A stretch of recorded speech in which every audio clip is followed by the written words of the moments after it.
Discharge ప్రాణగీత మీద పైన 2 రాష్ట్రాలు కావాల్సిన అడగండి, అది ఆడకోలేరు, అదంతా అడమే. మీరు టెక్నానికల్ బ్యాక్గ్రౌండ్ మాట్లాడితే అంటే మీరు కావాలంటే నా దగ్గర పుస్తకం ఉంటే మీకు ఇస్తానని మీరు చదవండి. నేను మీకు ఇచ్చే పుస్తకాల కంటే చాలా చదివాను. మీరు నన్ను ప్రాణాయుధం మీరు ఏం చెప్పాలంటే వాళ్ళకి వచ్చింది మాట్లాడాలండి. నేను చెప్పలేదండి. చెప్తున్నారు ప్రాణాయుధం 350 టీఎంసీలు అడిగారు. ఆ తర్వాత అడిగిపోయాక మళ్ళా తర్వాత శబరి వస్తుందండి. ప్రాణగీతలో వచ్చే నీళ్లు మన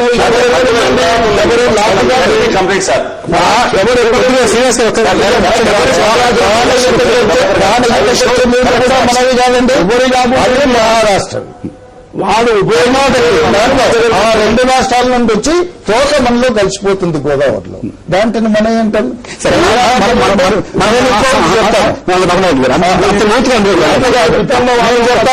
కాబట్టి తర్వాత శబరి కలిసిన తర్వాత శబరిలో అవి కూడా మన నీళ్లు కాదు. తర్వాత వచ్చేది ఒరిస్సా గమనారెడ్డి గారు మరీ దూరంగా మరీ లోతుకు వెళ్ళిపోతారు. వీళ్ళు తర్వాత రవీంద్ర రెడ్డి విషయం వీళ్ళు పెద్ద ఇష్యూగా చేశారు. పోతిరెడ్డిపాడు ఎక్కడుందండి? పోతిరెడ్డిపాడు పోతిరెడ్డిపాడుకు ఎట్లా ఉంది? తెలంగాణకు కావాల్సిన ఏంటంటే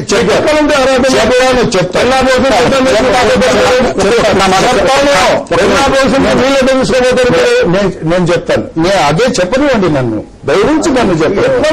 మీరు మాట్లాడిస్తే విధంగా అన్యాయం చేసే తెలంగాణలో ఇలా తెలంగాణ కావాలని కోరుకుంటున్నారు. మాటలు గడ్డం పడితే మాట్లాడివ్వండి. ఉన్న దగ్గర లేవని ఉన్నాయండి. ఒక రామ్మోహన్ రావు గారి టైం కూడా మేమే తీసుకుంటున్నాం వాటర్ వరకు. ఎందుకంటే శ్రీశైలంకు ముందు తెలంగాణ ప్రాజెక్టుకు నీళ్లు వచ్చే జూరాల ఉంది. తర్వాత దొమ్మగూడెం మొదలైన ఏదండి ఎత్తిపోతలు మీరేదో చెప్పేది నెట్టంపాడు ఇంత పైన ఉంది. అదంతా కృష్ణనే వాడుకోవడం మీరు వాడుకోవడం రైట్ అండి.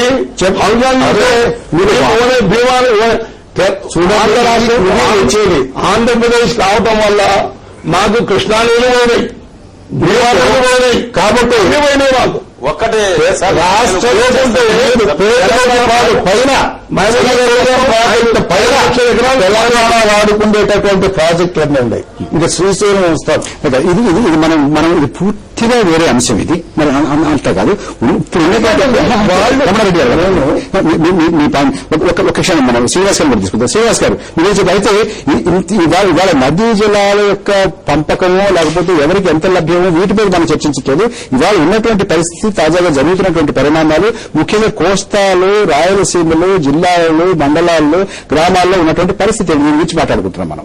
అయితే ఇందాక గోవర్ధన్ రెడ్డి గారు అన్నట్టుగా మీరు అంటే కలిసి ఉండాలి రాష్ట్రము, విశాలందరూ కావాలి అనేటటువంటి కోరిక కేవలం కోస్తా జిల్లాలకి, రాయలసీమ జిల్లాలకి పరిమితమైనటువంటిదా, లేకపోతే తెలంగాణలో కూడా అటువంటి మాట, అటువంటి భావన, అటువంటి అభిప్రాయం ఉన్నాయా?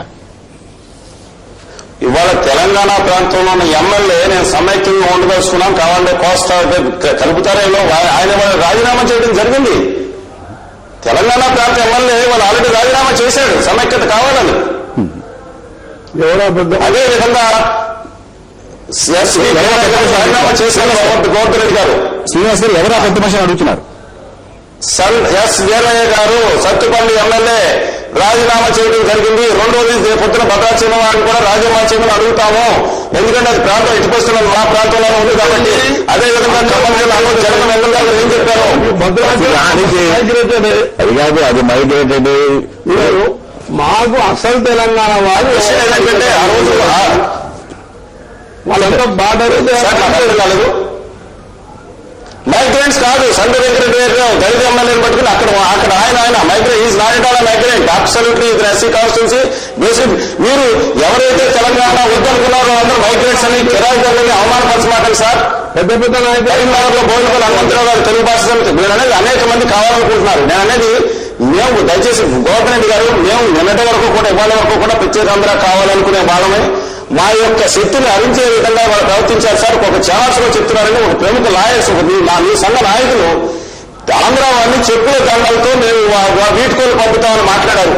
ఎంత నేను ఇంకొకటి గమనించండి, నిన్న చాలా స్పష్టంగా గోవర్ధన్ రెడ్డి గారు ఖండించాల్సిన విషయం చెప్తున్నారు. ఈటెల రాజేంద్ర గారు నా యూనివర్సిటీలో మాట్లాడతా ఇంతవరకు భారతదేశ శక్తులు తోటి మానవుల మీద ఇంత దారుణంగా మాట్లాడిన వ్యక్తులు నేను చూడలేదండి. పంజాబ్ లో కూడా ఏమన్నారంటే పంజాబ్ ఖండిస్తున్నానండి. అటువంటి మాటలు ఎవరు చెప్పేది మాట్లాడేది ఎంత విద్వేషం ఎందుకు హైదరాబాద్ చెప్తాను సార్. ఒకసారి వినండి, 20 seconds లో చెప్తాను సార్. 20 వెహికల్ 10 వెహికల్స్ అక్కడ పంపించిన తర్వాత వారు పంజాబ్ నుంచి కోకటపల్లి వరకు సాగించిన తర్వాత తిరిగి వచ్చేటప్పుడు వారు శత్రు దేశాల మీద నుంచి విజయం సాధించిన వీరులాగా కనిపించారంట. మా పౌరులు సొంత పౌరులు శత్రు దేశాల మధ్య విజయం సాధించే వాళ్ళ కనపడ్డామంటే ఇంత వ్యాఖ్య ఏ రోజున 72లో కూడా వచ్చింది. ఇంకొక విషయం, వాళ్ళు సబితా అంజారెడ్డి గారు ఉస్మాన్ యూనివర్సిటీ ప్రపంచంలో అద్భుతమైన యూనివర్సిటీ, ఈయన చేసిన పోరాటం ప్రపంచంలో ఎక్కడ లేని పోరాటం అని వాళ్ళు చెప్పినాక ఇవాళ మా ప్రాంతంలో ఆంధ్ర యూనివర్సిటీ కానీ నాగార్జున యూనివర్సిటీ కానీ వెంకటేశ్వర యూనివర్సిటీ కానీ శ్రీకృష్ణ యూనివర్సిటీ వాళ్ళు మా విద్యార్థులు మా యూనివర్సిటీ ప్రొఫెసర్లు ఎట్లా కనబెడుతున్నారండి ఆవిడకి మాట్లాడుతున్నారు. ఉద్యోగం వచ్చేసింది వాళ్ళ విద్యార్థుల్లో. గోవర్ధన్ రెడ్డి గారు అయ్యా ఇప్పుడు వారు చెప్పిన దాన్ని ఎవరన్నా ఆ విధంగా నీచమైన భాష ఉపయోగించినా, ఎవరినైనా ఇన్సల్ట్ చేసేటువంటి భాష ఉపయోగించినా దానికి తీవ్రంగా నేను ఖండిస్తున్నాను. గోవర్ధన్ రెడ్డి గారు ఇవాళ కోస్తా జిల్లాల్లోని రాయలసీమలోని విద్యార్థుల్లోని న్యాయవాదుల్లోని ఇంకా రమణారెడ్డి గారు అన్నట్టుగా రాజకీయ నాయకుల్లో కాదు, మన ఏదో ఎమ్మెల్యే లేకపోతే ఎంపీ లేకపోతే మంత్రి లేకపోతే ముఖ్యమంత్రి లేకపోతే అనుకునే వాళ్ళని పక్కన పెట్టి రాజకీయాలకు సంబంధం లేకుండా రేపు మాపు కూడా మీ అధికారంలోకి అనుభవిస్తావు వస్తావు అనేటువంటి కోరిక కూడా లేనటువంటి అవకాశం కూడా లేనటువంటి వాళ్ళు కూడా సంపూర్ణంగా విశాలాంధ్ర కావాలని కోరుకుంటున్నారంటే దాన్ని మీరు ఎలా చూస్తారు? ఒక్కరు చెప్తాను మీకు, నేను మా దగ్గర మా తెలంగాణలో ఒక్క ఎమ్మెల్యే రాజీనామా అయ్యలేదు, ఒక్క ఎంపీ రాజీనామా అయ్యలేదు. మేము ఎవరైనా కూడా యువకులను విద్యార్థులను ప్రజలను సపోర్ట్ చేయలేదు. రాజీనామా చేశారు సార్. ఎంత పెద్ద ఉద్యమం వచ్చింది ఇక్కడ. ఇది స్వచ్ఛమైన ఉద్యమమా లేకుంటే రాజకీయ నాయకులు రాజీనామాలు ఇచ్చి అది ఇచ్చి ప్రమోట్ చేసేది పెద్ద ఉద్యమమా? గోవర్ధన్ రెడ్డి గారు మీ దృష్టిలో కోస్తాలో రాయలసీమలో వస్తున్నటువంటి ఆందోళన అలజడి ఉద్యమం స్వచ్ఛమైనది కాదా? ఓన్లీ రాజకీయ నాయకుల యొక్క ప్రొవొకేషన్. కాంగ్రెస్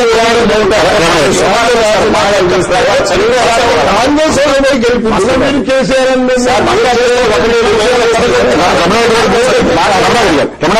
గారు కేసీఆర్ గారు తెలంగాణ ఉద్యమవాదులు గోవర్ధన్ రెడ్డి. మీ సమాధానం కావాలి దీనికి. కోస్తా రాయలసీమ జిల్లాల్లో వస్తున్నటువంటి అలజడి ఉద్యమం జరుగుతున్నటువంటి సత్యాగ్రహం స్వచ్ఛమైనది కాదు, రాజకీయ నాయకులు ప్రేరేపించినందువల్ల వచ్చినటువంటిది అని అభిప్రాయం. తెలంగాణలో వచ్చింది మీరు చెప్పండి నాకు. ఎవరైనా అక్కడ స్వచ్ఛంగా వచ్చింది, ఇక్కడ స్వచ్ఛంగా రాలేదు అన్నట్టు. ఒక్కరు కూడా రాజీనామా ఇచ్చింది అక్కడ మాట్లాడిందా?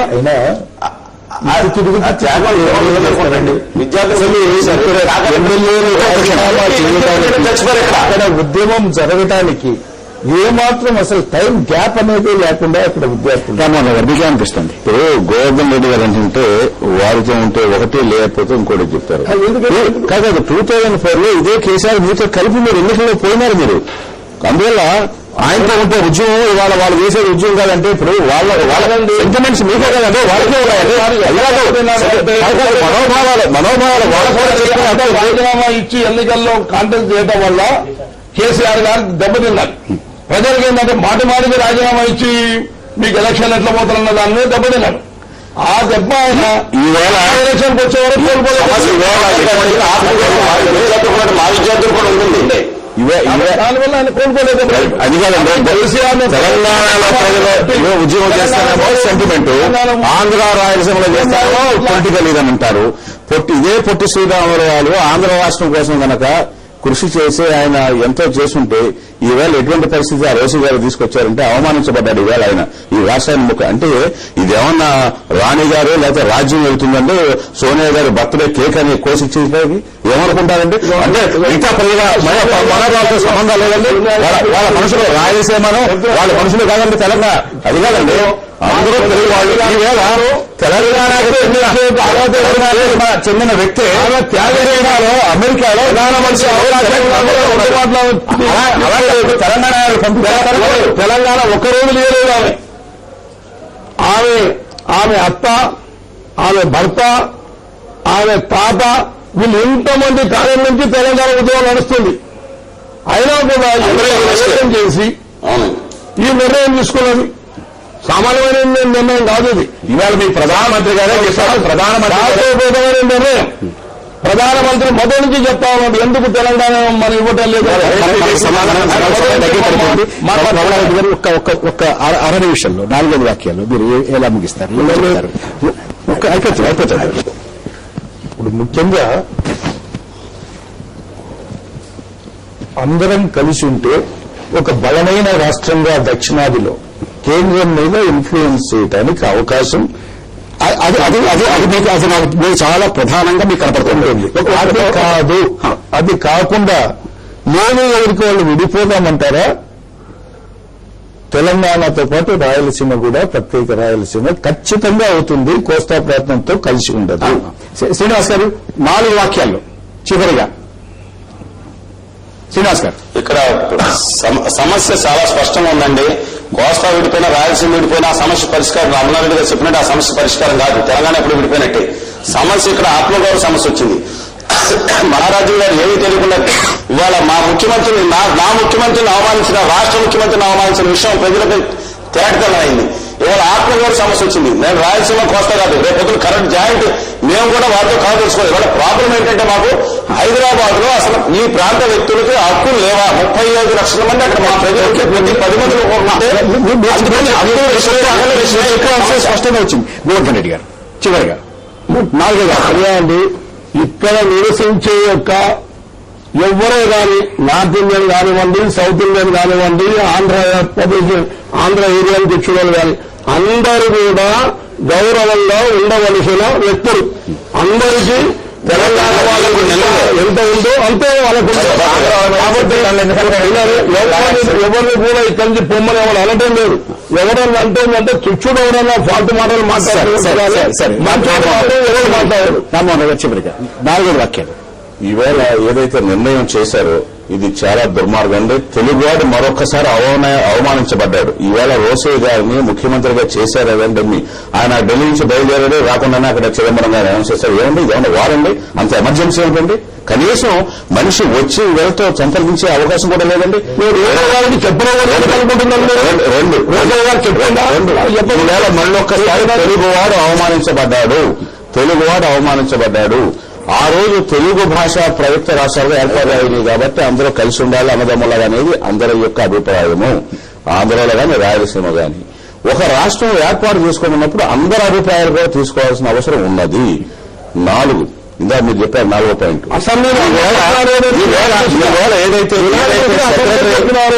ఈవేళ ప్రధానమంత్రిని కలిసినప్పుడు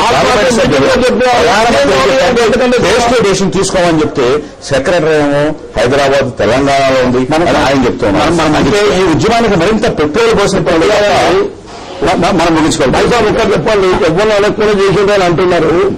అసెంబ్లీలో జరిగిన చర్చలు ఏం జరిగింది? ఎవ్రీబడీ కేర్ మీరు ప్రవేశపెట్టండి, మేము సపోర్ట్ చేస్తామన్నారు. మన చంద్రబాబు నాయుడు మొదలుకుంటే ప్రతి ఒక్కడు అదే అన్నారు. మొత్తుకున్నట్టున్నాడు వాళ్ళని. రామ్మోహన్ గారు, రమణారెడ్డి గారు, పాలరెడ్డి గోవర్ధన్ రెడ్డి గారు మనతో ప్రత్యక్ష ప్రసారం ద్వారా మాట్లాడినటువంటి జేసీ దివాకర్ రెడ్డి గారికి, చలిసాని శ్రీనివాస్ గారికి అందరికీ ధన్యవాదాలు. నమస్తే ఆంధ్రప్రదేశ్.